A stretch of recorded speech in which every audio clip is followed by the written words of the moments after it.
Hi, and welcome back to Bloom with Tina and Kelsey.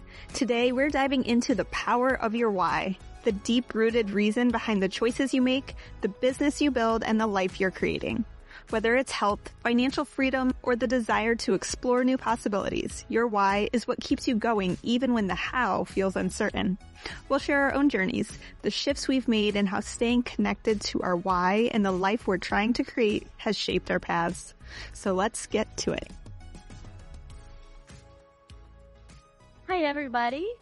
Welcome back to Bloom with Tina and Kelsey. It's good to be here, Tina. How are you today? I'm doing really well. How about you? That's awesome. Yeah, I'm doing good. Good. Healthy. I know. Finally back to health. I feel finally back to healthy. You are better. Yeah. I'm telling you guys, I have not been sick for knock on wood. I have not been sick for 4 years. Besides getting COVID 2 times. That is it. Yeah. But none of this, norovirus that's been going around and influenza, flu, pneumonia, all the things that everybody's getting. all that. That's cool. It's all about gut health, people. It's all about gut health. That's good. It starts there. It is. 90% of your immunity is in your gut. So if you have a healthy gut, you have your health, you're pretty much healthy. So, and the thing is, people may think, oh, well, she doesn't work anymore, or she's not around kids. That's not true. I even traveled in an airplane last week and nothing. Yeah. And I'm around little Milo. Yeah. So right home, everything from preschool or kindergarten. It still feels like preschool to me because it's half days. So it does not feel like kindergarten. But... And yeah. So I count your blessings. Yeah. Yep.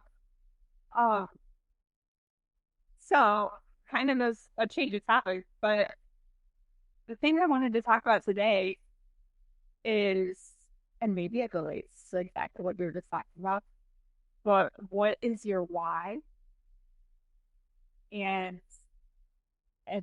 focusing on that why when you decide the actions you're going to take, and making them always, it kind of relates to what we talked about last night, vision, going back to vision, but the why is just a little bit of a different feel to it. And just remembering why you're doing what you're doing to make sure you're not losing sight of that. I had a friend who had posted on Facebook, your why is always more important than your how.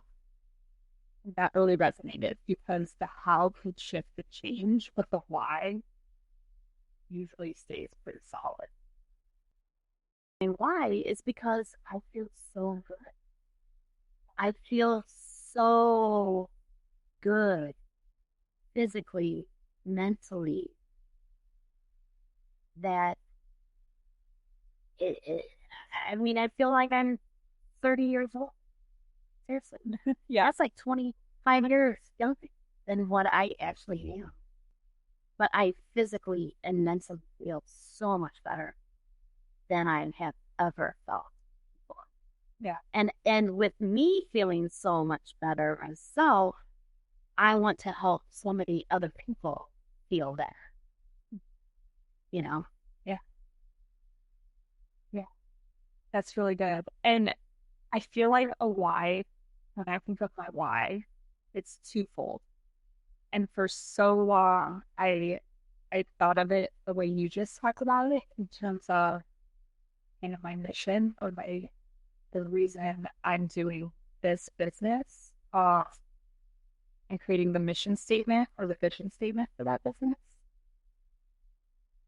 But the other piece that I think is equally as important, if not more, is the why you're doing it for you. And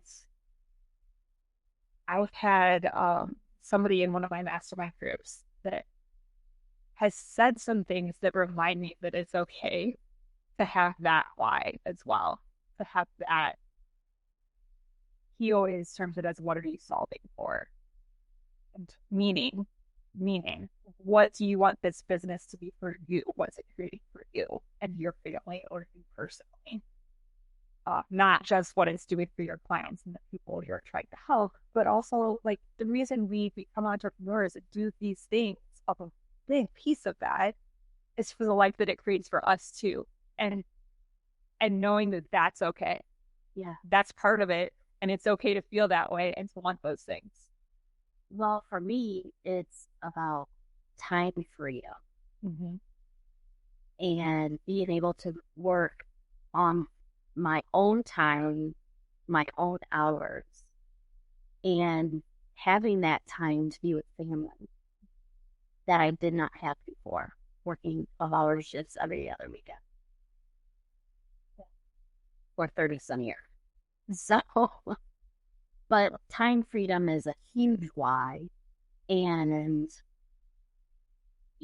financially, it's a work in process. Right. But, I have my vision with, and so, it's not there yet, but that's why you have a why. That's why you have a vision. So, well, we talked about this last time, 3 years, right? And yeah. You've been retired for 1 year.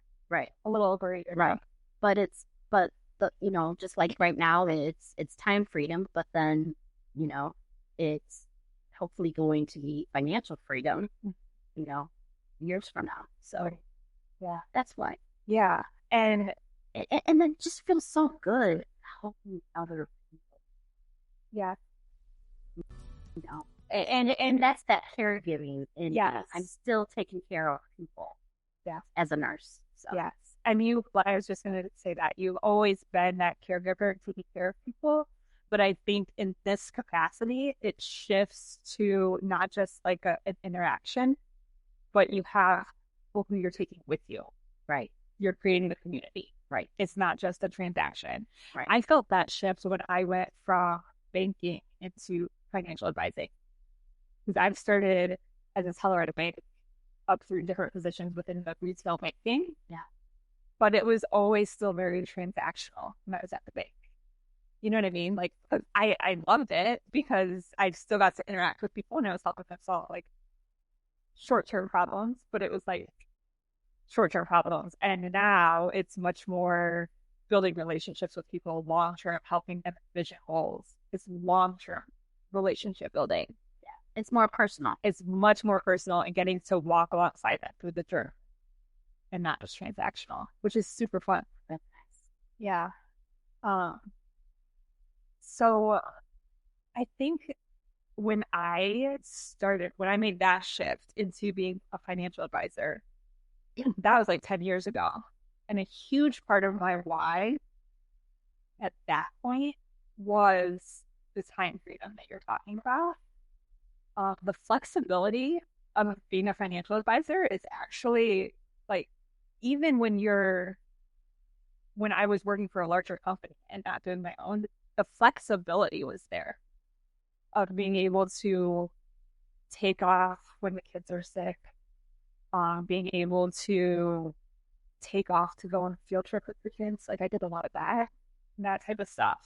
And that was a huge part of why I wanted to switch gears. And then also what I was just talking about, doing more personalized, growing with clients, building a client base and having those relationships. Was the other huge part. But when I think about the shift that I just made after leaving the larger company to start my own financial planning business, a lot of that, like those two things were still there, right? I'm not losing those two things, but a huge part is like this creativity piece of creating something that I was just like, I had this itch to create and build from scratch. Yeah. I think I'm naturally like a creative person, which people don't associate with financial planning. Yeah. and that is honestly one of my fears is creativity. because I'm all medical and not, I don't feel like I'm a creative person. And that's hard for me to create things. Yeah. To develop, to design, to send this net. But anyway. Yeah. Yeah. And I think that for me, that's the piece that was missing a little bit with the larger company. My creativity was very limited for a number of reasons. I mean, there's just so many regulations and stuff in my industry that when you're working for a larger company, they have to have their rules for the lowest common denominator in the company, right? So it's very strict of what you can and can't do. Okay.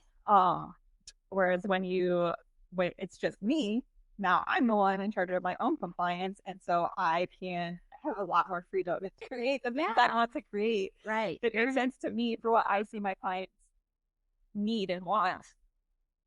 And so there's just a lot more freedom in what I'm able to do for people. Yeah. And I get to create it the way I envision it instead of having to fit into the box they create it. Yeah. Which is really fun and exciting. Yeah.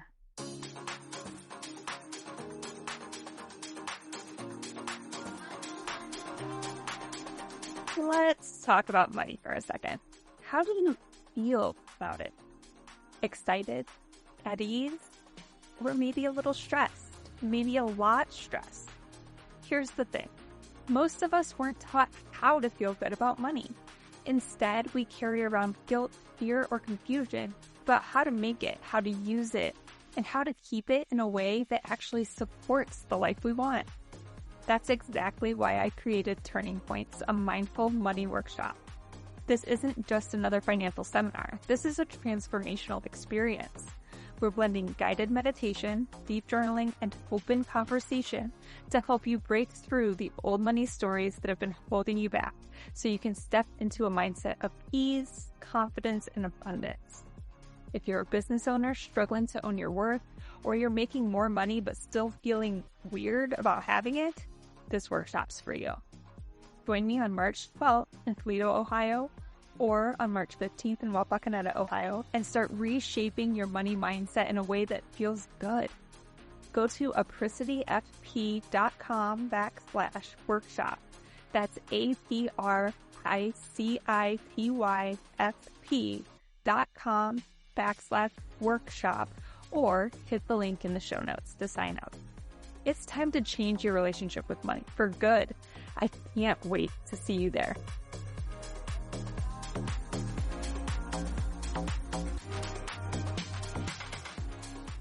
And with me, there's so many options that I can be doing. You know, coaching or doing this podcast. I get to do so many things now and travel. Yeah, and we talked about that, like the travel. I think the exploring is a huge part of your why. Maybe you haven't even tapped into like that's the why. But I hear you talk. Yeah. That's what I'm hearing. Yeah. Is like exploring what else exists out there. Yes. Kind of appeasing that curiosity piece, you know. It's amazing what you see when you get outside of the county, outside of the states, outside of the United States. Yeah. It's amazing. All the blessings that are out there in this world. Yeah. Yeah. I've always thought the same thing. That's not even where my head was going when I said exploring, but that's true too. Like exploring the world. I was thinking of exploring all the possibilities of more like career trajectory, I guess, maybe what you would call it, or like the different things you could be doing and exploring what else exists for you. As in the podcast, coaching, and how else can this be done besides in the walls of this hospital? And where do I fit into it's the creativity piece. It's exploring what else exists for you to create. Right. Too. Right. And putting some of that background knowledge, experience, and to use in a different capacity. Degrees. Right. So yeah, when I think of that phrase that I shared that my friend I shared on Facebook, your why will always be more important than how. It just reminds me to come back to that, like, why am I doing this?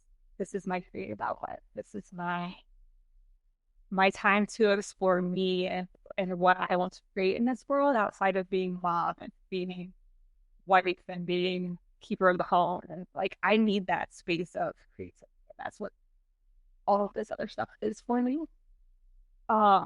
It's because it's part of you. It's part of who you are as a person. Yeah, exactly. And I've discussed, never seriously, but at least entertained the idea of what it would be like to stay home with the kids. And there's just no part of me that, like, I know I would be missing this piece of myself if that's what I'm trying to do.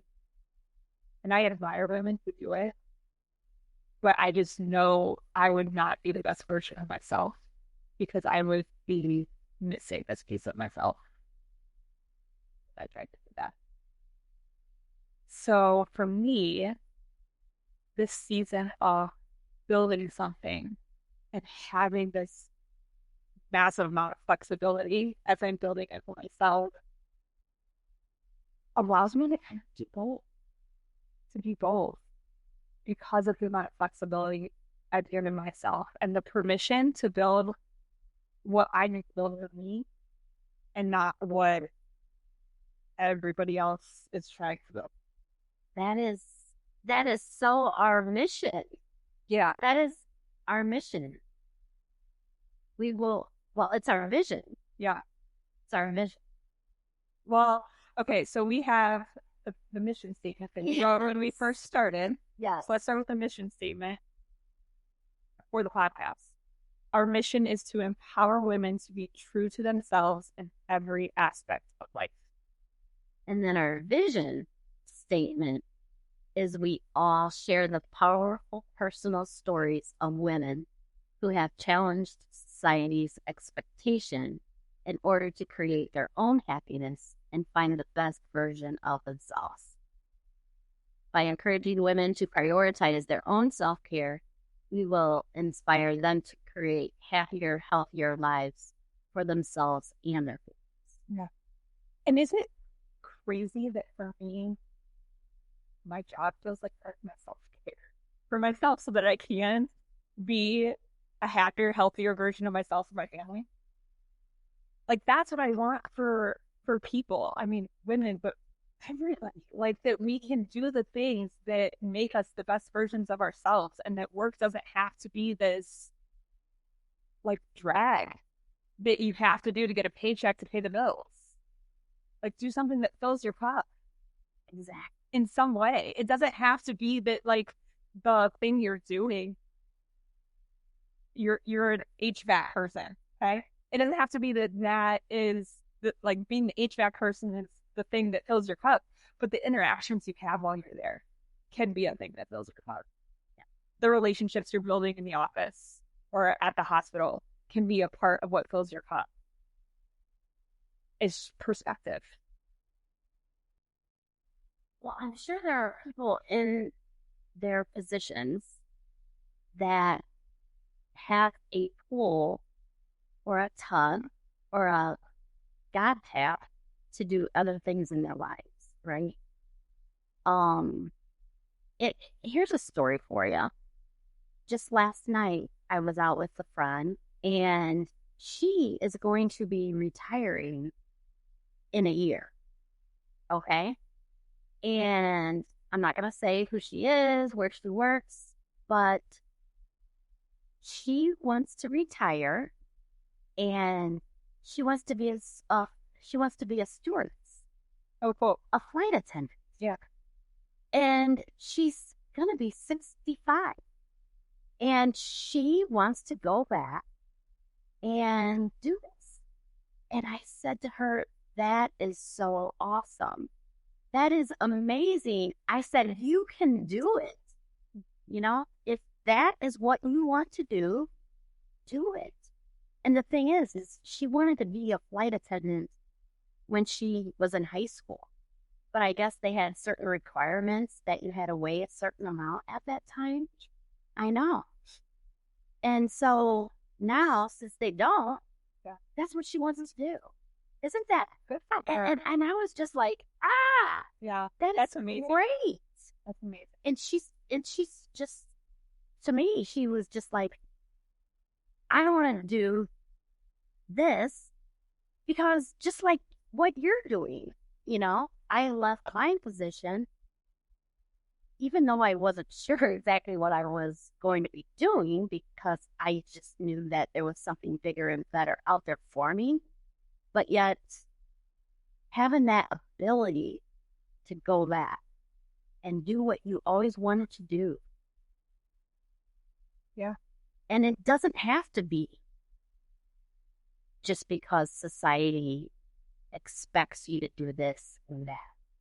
You know, women can prioritize what they want to do to make themselves happy.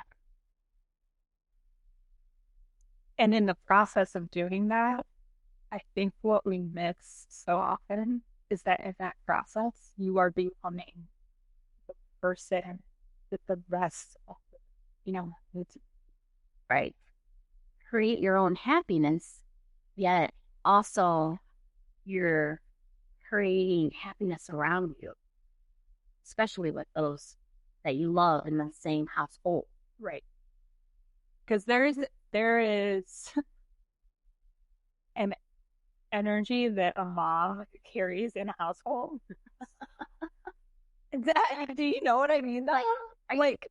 Like happy wife, happy life. I mean, happy yes, mom. yes, that's the saying, but it's so true. It's not just like we have to do the things to keep mom happy. It's just that the mom is the glue for the household. Like that's just the society. It just is, and